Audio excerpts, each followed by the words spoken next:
Hai guys, selamat datang di channel Niko Bagus. Hari ini kita membahas tentang bisnis yang tidak ada matinya. Apa sih bisnis yang tidak ada matinya yang berkembang terus untuk Indonesia?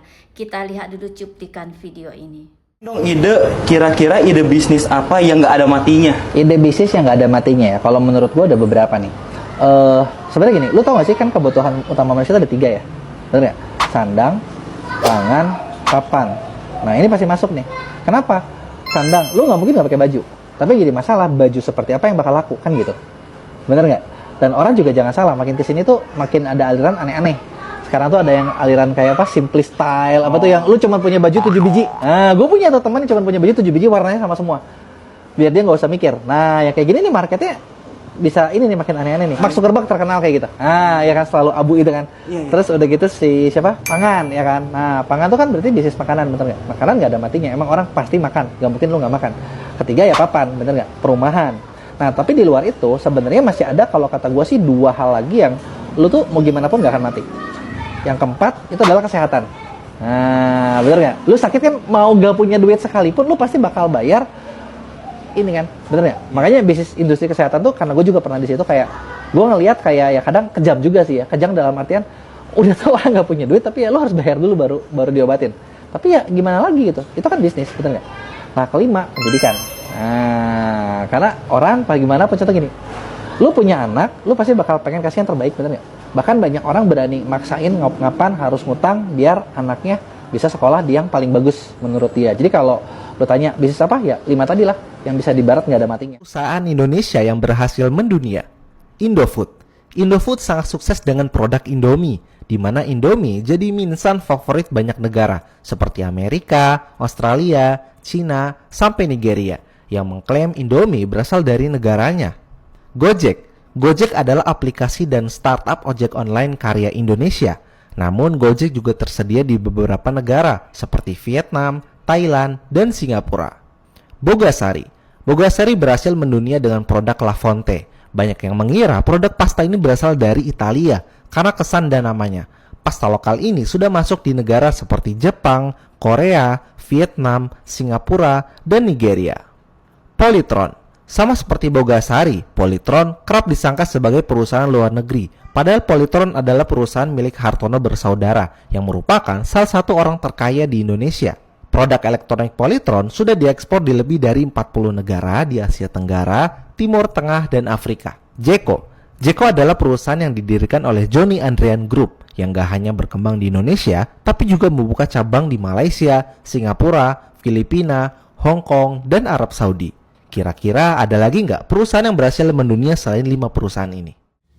5 usaha di rumah yang nggak ada matinya. 1, laundry ya. Apalagi Anda cari lokasi dekat-dekat kampus, dekat sekolahan ya. Jadi SMA yang favorit itu biasanya dari luar kota juga. Ya, kampus lah ya, aman. Yang kedua, makanan. Sarapan, ya, makan siang, jajan pasar pagi, keren ya.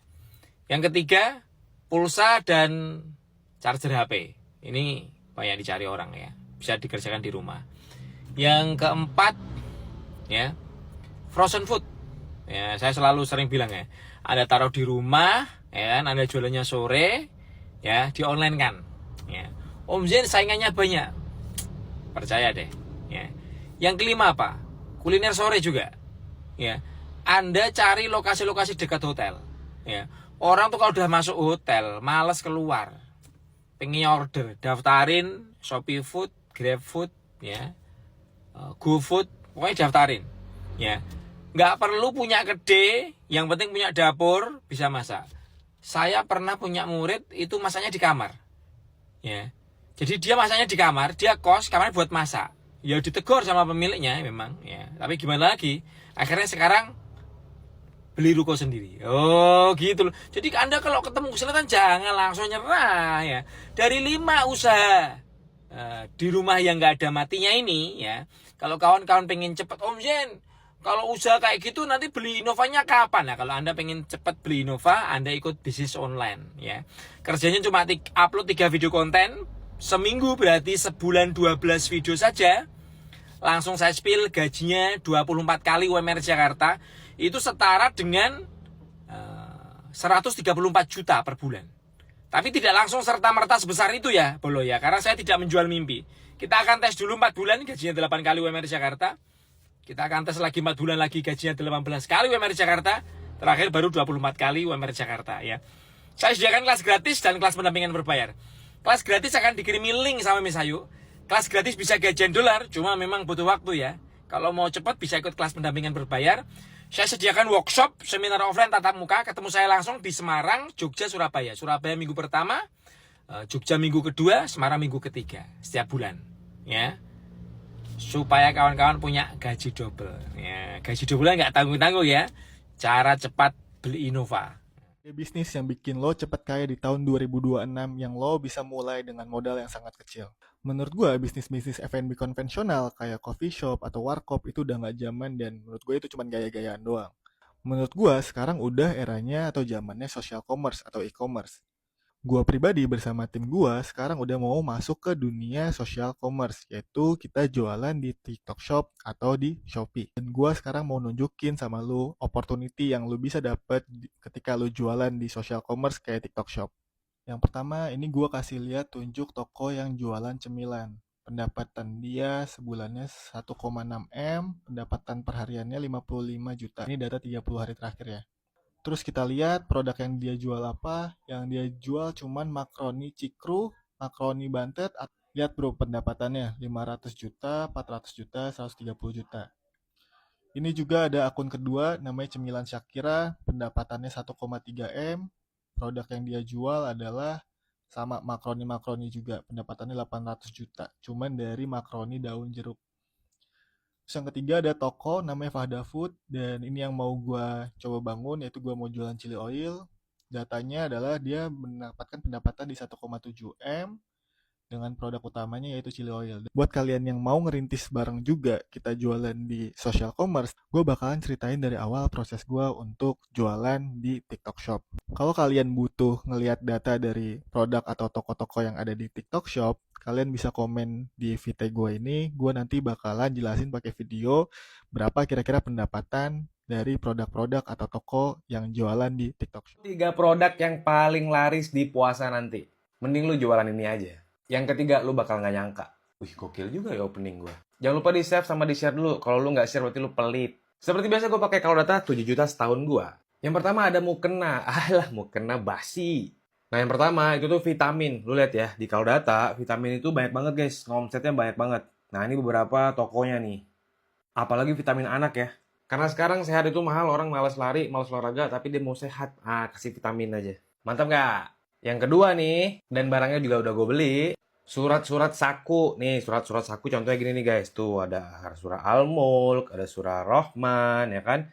Ada Wal-Wakiyah, kayak gini-gini nih. Kalau pakai HP tuh orang udah nggak fokus sekarang, apalagi notif-notif masuk. Nah, orang pada beli yang ginian nih guys. Pasti kalau misalnya lu lagi di masjid, sholat zuhur, sholat asar gitu, lu pasti lihat orang pada buka buku kayak gini. Di kalau data, surat-surat kayak gini tuh bisa ngomset 66 juta. Mantap nggak? Mantap nggak? Kalau ini yang ketiga nih. Ini yang ketiga lu nggak bakal nyangka deh. Udah siap? 3, 2, 1. Screenshot. Tuh. Sambal guys. Asli pas puasa, orang kalau misalnya lihat sambal tuh pasti ngeces-ngeces serius ya. Sambal tuh nggak cuma eat sambal doang ya. Nih, udah banyak banget brand-brand sambal ya. Serius deh. Tuh, lu screenshot ini nih. Tuh. Omsetnya lihat, omsetnya. Nah, itu dia tadi. Produk laris manis pas mau puasa. Lu bikin videonya dari sekarang. Mau direkomendasiin apa lagi kategorinya? Coba tulis kolom komentar. Jangan lupa follow. Bisa simpulkan bahwa katanya bisnis yang tidak pernah mati untuk di Indonesia adalah bisnis yang menyangkut sandang, pangan, dan papan. Untuk sandang seperti pakaian, pangan seperti makanan, dan yang terakhir adalah papan adalah perumahan. Tetapi yang lebih penting adalah yang kedua dari yang terakhir adalah bisnis pendidikan dan kesehatan. Karena ini semua orang akan mengeluarkan uang, akan membeli. Karena ini walaupun tidak ada uang kita harus membelinya dan menggunakannya. Dan ada lagi katanya bisnis online maupun kuliner. Tapi yang terakhir adalah bisnis yang paling menarik adalah untuk bisnis yang tidak pernah mati di bulan puasa, karena sebentar lagi kita akan menunaikan ibadah puasa. Apa itu? Ada 3 yang bisa saya ambil garis bawah, yaitu bisnis vitamin untuk anak-anak maupun kita, karena kalau kita berpuasa adalah tubuh kita mengalami drop. Dan yang kedua adalah bisnis seperti buku-buku Al-Waqiah maupun surat doa. Katanya dijual secara online maupun offline. Bagaimana menurutmu guys? Ada lagi bisnis-bisnis yang tidak akan pernah mati untuk Indonesia? Jangan lupa tulis di kolom komentar. Jangan lupa subscribe yang belum subscribe, like dan share. Terima kasih.